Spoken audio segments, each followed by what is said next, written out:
Hi beautiful people, welcome to my channel. My name is Georgia for those of you who are new, and to my regular subscribers, welcome back. So we are going to discuss the Real Housewives of Salt Lake City reunion part 1. So this is a 3-part reunion, and we are going to get into the reunion part 1. I might be a little bit all over the place, but we're going to try and cover all the important parts as we do the recap and the review. So honestly, I thought this part 1 of the reunion was going to be everybody attack Jen, based on how we left in episode 12, where we were at Heather's grand opening and everybody was like, Jen, you owe me an apology, you owe me an apology, which she did to everyone. So I thought they were going to come on and actually, you know, get more into it to say that they didn't feel like the apology was genuine. But apparently this reunion part 1 was all about Lisa. I don't know how we got into it. I think the fact that she actually at one point, you know, told Andy, no, we're not going to move on. When Andy tried to finish one segment and move on to the next, she was like, no, this is not going to happen. And Heather was like, well, I guess this is her show, Andy. Well, let's get back in. Let's start over from the top. So we see the ladies arrive at New York. The reunion was filmed in New York. Of course, we're still in the situation that we are. But they arrived at the hotel as usual. You know, Andy goes in and he visits everyone in their respective hotel room or suite or wherever they're staying. And he just touch base with them and just try to feel them out and just do a little, you know, just touching a point that was reflected throughout the season. So then everybody comes on set now. They're seating everyone. The set looks beautiful, by the way. They're seating everyone. And of course, Mary is like, I'm at the end, huh? I see I'm at the end. And everyone comes on and they start. But to get into the fashions, we always have to get into the fashions of the reunion. Everyone had on beautiful, beautiful dresses. But I have a top 3 favorite. And my top 3 were in order. I like Meredith's dress, even though it wasn't that much shown, but I just like the bustier look and everything. She looked really beautiful. I love Whitney's dress. I love the color of her dress and the fact that it had the full skirt. She looked beautiful, and I actually liked Mary's dress. The dress looked nice on Mary, I must say, with the hair choice that she chose. The dress, I wasn't too sure about that fur piece around the neck area, but Mary's dress was pretty. Let me know in the comments if you watch and you saw the dresses. Who do you think it was? I think Heather could have shown a little bit more cleavage as well as Jen. And I really couldn't tell the style of Lisa's dress, so it just looked a little bit plain. But honestly, Meredith, Whitney, and Mary, they had their looks down. That was really, really nice. All right. So we start off with I think it was Lisa, where they ran some clips and something about a thumbs up emoji. And I remember talking about that in one of my reviews, where I didn't know that a thumbs up emoji meant that was a you. So come to find out, that's what it is. And I'm not going to be using it anymore when I'm having conversations and have to put emojis in. I just leave it out and not use it now that I know that it means that. And then we talked about Salt Lake City being known as having a swinger community. So we're adults, we all know what swinging means. So Whitney goes in to explain it a little bit further. Of course, Lisa tries to deny it, and Whitney was like, no, there is people in Salt Lake City who does swinging. And then Heather goes in more to explain it, that Whitney says she knows people who are actually in it, or like does it. And then Heather goes in to explain why they do it, and the fact that, you know, they're such a pure Mormon community. They don't want to put a stain on their reputation or anything. It's a way for them to experiment and get, you know, be with other people and still feel good about their marriage, because honestly, they do it as couples. So now we know there's a huge swinger community in Utah. So if you're into that, then you know where to go. Then we talk about Andy goes in and asks Meredith how did she feel about Jen attacking Brooks about having only one sweatsuit and calling it a collection. And I don't think that was an attack. All she mentioned was, aren't they, when we saw, in the episode, she said, but they're all the same. Even though he tried to do a little bit something different with each one, they were all the same sweatsuit. But that was not an attack. She just mentioned it. And I agree with Jen when she was like, no, that was not an attack. I just mentioned it. But then her and Meredith started going off into something else, and Andy had to pull them back. Something that we're going to talk about later on down in the review. So, all right. Of course, Meredith in her monotone voice says, I don't think that was good because I felt that she was coming for my kid, and that he put his money together to do the whole fashion show and, bring the fashion line to life, which I think is commendable. That's great. But I don't think it was an attack. The word attack that they use just put a whole cloud over Jen's statement. All she did was mention to Heather, isn't it all the same sweatsuit? So, all right, we leave it at that. Then we get to talk about Meredith's birthday party. Yeah. And I did mention that because I think that was at one of the first episodes where Jen threw a birthday party for Meredith, but it turned out to be a Jen Shaw event, and everybody knew that was going to happen because Meredith even said it in her confessional. She's like, we all know when Jen throws a party, it's all about Jen. And remember, Jen came in, she did the grand entrance, she greeted everyone. We hardly knew that it was Meredith's birthday. But come to find out, it was also Lisa's birthday. We didn't know this when we watched the episode. We're now finding this out in footage that wasn't included in the episode. And we see Lisa going around the room telling people, it's my birthday, it's my birthday. And the party was actually held on Lisa's actual birthday. And then you see where, for Meredith, they brought out this giant 4-tier cake. I mean, huge cake. And then they had this little tiny cake. Yeah, about this size. A little tiny cake for Lisa.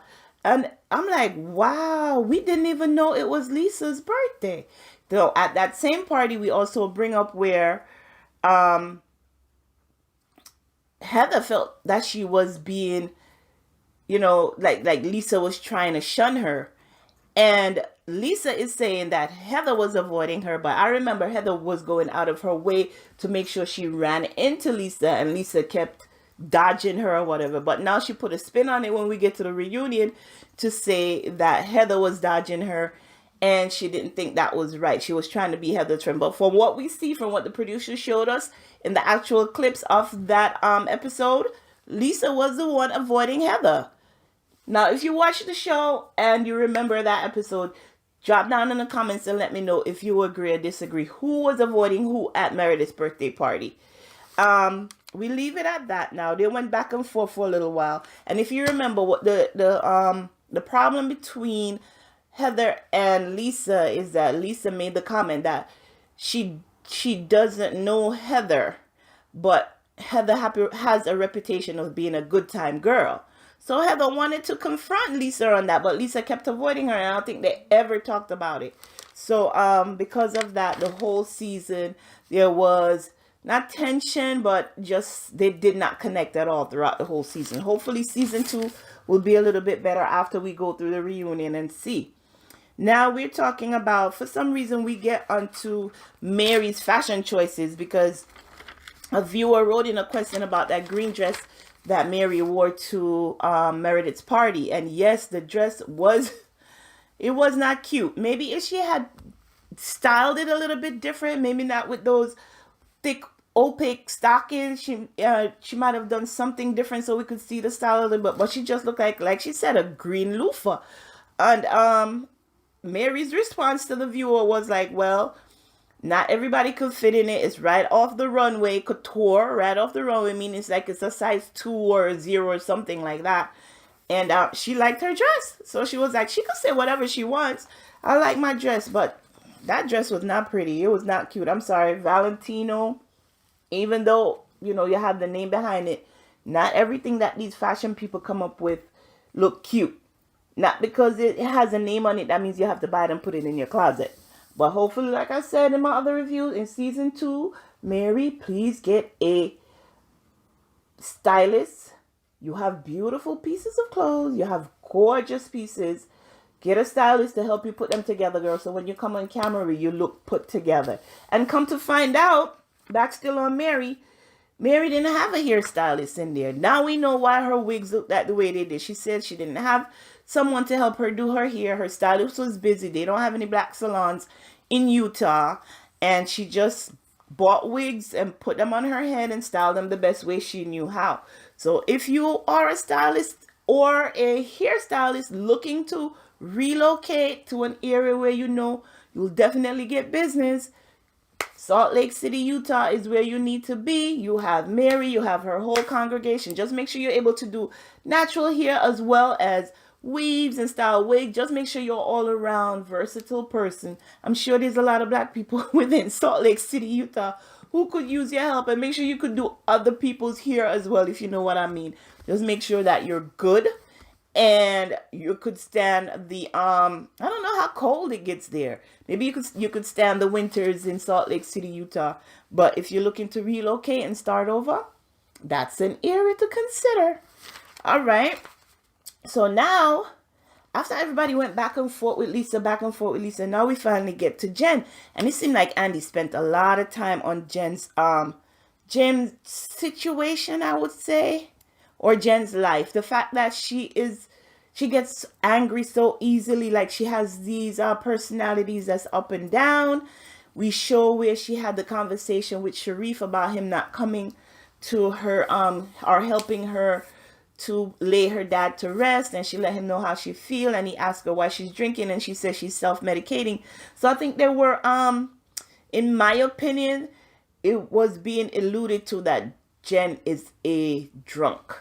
That's what I'm getting from what the conversation she had with Andy, and the fact that Meredith told her, listen, the only reason you stayed over that night when you had your legs up in the air and you show my kids saw your hoo-ha, it's because the reason you stayed over is because you passed out drunk. Other than that, you would have gone home.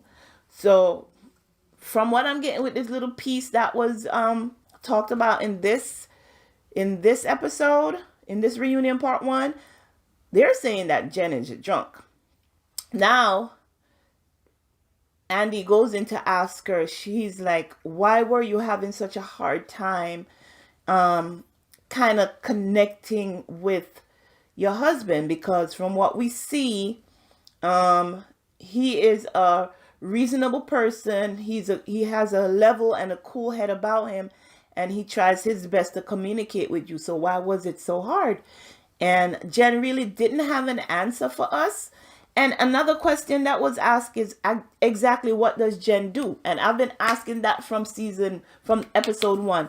What does Jen do for her to be able to dress in the way she does and afford everything she does? Because every time you see her, she's Versace from head to toe, Chanel from head to toe, Valentino from head to toe. She has it all. So again, Andy asked her, and something we all want to know, what exactly does Jen do for money? And as we know, her husband is an assistant coach for a college, so the way her lifestyle is, it doesn't seem like his salary covers everything. I don't know. Maybe it does. Maybe her father left her some money, whatever. We don't know if she's a trust fund baby or whatever. But the question was asked, what does Jen do for money? And her response was that she is in direct response marketing. I take that to mean multi-level marketing. If you guys ever heard about MLM, where we have a person at the top of a company, then they tell you have to bring in 5 people, and then below those 5 people is another 5 people, another 5 people, another 5 people, another 5. I think that's what Jen does. Something like what's a company that was I don't know if it's still around. Oh, a company like Amway. Have you ever heard of Amway? Where you have a diamond level, platinum level, diamond level, gold level, bronze level, whatever. I think that's what they do.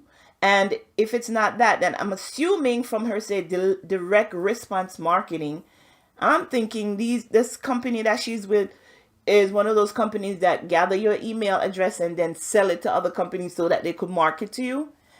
Help me figure out what Jen does. If it's something, apparently it's lucrative, because Heather said she went to one of the dinners, and even at that dinner, it was a lot of good time, a lot of fun time, but she left there still not knowing what Jen does. So if somebody knows what Jen does for a living, let me know. Maybe it's something I want to look into and get into myself. Yeah, you never have enough streams of income. But we could look into it and see what it is. And hopefully in season 2, we may be able to follow her around a little bit more and actually get into what she actually does for a living. I have an interest, and I'm sure you do as well. Now, we didn't know that Jen did not apologize to Heather. Remember that night when they had the roaring 20s party? And we could hear Jen across the room saying Mary is a grandfather MFR, and she storms out, and Heather follows her and actually gets her into the car with Coach Shaw and Omar. We didn't know that Jen had not apologized to Heather for just, being there for her as a friend. So Andy brings it up. He's like, have you apologized? She's like, no. And then she goes in to Heather. Heather, I'm sorry. And everybody looks at Jen like, girl, that was a dry ass apology. That is how you apologize to somebody? And even Heather says, girl, you could do better than that. And Heather just wants to hear Jen say, you're my best friend. I love you. And Heather has not said, apparently have not said it to, Jen apparently has not said it to Heather, because Heather asked for it at her grand opening. She's asking for it here at the reunion. She's still being a good friend to Jen as many times as Jen has actually acted out. But I don't know. Heather is still going to continue to be a friend to Jen. Eventually, she's going to realize that Heather is a ride or die, as they say. That's her true friend, because the way that Jen has treated Heather and some of these ladies, for Heather to hang around as long as she has to be a true friend. And the other ladies even pointed out, they're like, we see that you're being a great friend to her, and she's not returning. How long are you going to stand around and let her not beat on you, but just not be a good friend to you before you say enough is enough? And Heather's like, I'm here as a true friend to Jen. And we all know that Jen is one of her biggest clients. So, but I'm not saying that's the reason why Heather is making sure she's staying friends with Jen, because we all know that the business that she's in, Jen is not the one that's bringing in the millions and the billions of dollars for her. She has other clients that are making it happen. So for her to hang around and be there for her, she's a true friend to Jen. All right, now we're gonna wrap this up in a little bit. Now, Andy asked Whitney, because remember at one point Lisa had told people that Whitney is a swinger. So Andy, and of course she denied it. And Andy was like, so if you were swinging, who would you want to swing with? And Whitney said, well, anybody on this panel, I would want it to be Meredith. And just Meredith, not Seth. I'm like, wow. But she's honest. She's like, if I was doing it, let Meredith be a part of the crew. Let's go have some fun and do what we do. Now, like I told you, they start on Lisa. Lisa, they've been jabbing at Lisa the whole reunion. But now, Heather and Lisa are going back and forth. They're going back and forth. And of course, you have Meredith, of course, sitting over here as usual. I'm not engaging. But there's 2 more parts after this reunion. Hopefully, let's see what happened with Meredith and her not engaging self. So, Lisa and Heather are going back and forth as far as, Lisa, you're a cold person. You're considered the B word. And, you act like you're better than us. Of course, Whitney is jumping in. But at this point now, we have Lisa, we have Mary, who we thought was one of Lisa's good friend, who actually turns to Lisa and says, they're right. You do come across as cold. You do come across as dismissive. You do come across as being better than us.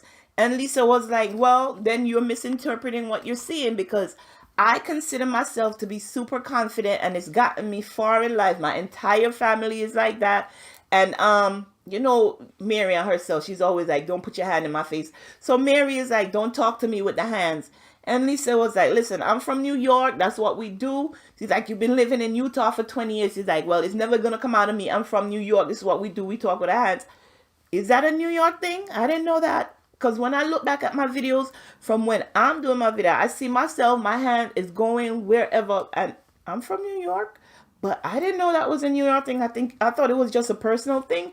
If you talk with your hands, you talk with your hands. So she was like, don't tell me what to do. I'm from New York. I'm going to talk with my hands and talk as much as I want. And I'm a self-made woman. I made brands from the ground up. And I know she didn't actually say the words, but she's like, they were not about to break down Lisa. They were not about to break her down in this episode. And that's basically where it ended. So coming up in reunion part 2, we are going to get more into Lisa's and Whitney going back and forth. We're going to get into Mary and her life and so on and so forth. So let's see what part 2 of this reunion brings. This is what we have so far for part 1. So far, I'm enjoying it. All the ladies are being, you know, they're getting out there. They're talking about their issues, except for Meredith. Unless Andy pulls her into the conversation, Meredith is just sitting back and watching everything, not engaging as usual. I want to see Meredith more engaged in everything that's happening. So come back and watch my recap and my review of part 2 of the Real Housewives of Salt Lake City reunion. Thank you for watching this video. Thumbs up if you like this video. Remember to subscribe to the channel. And until next time, take care of yourself and your family. Thanks for watching. Bye-bye.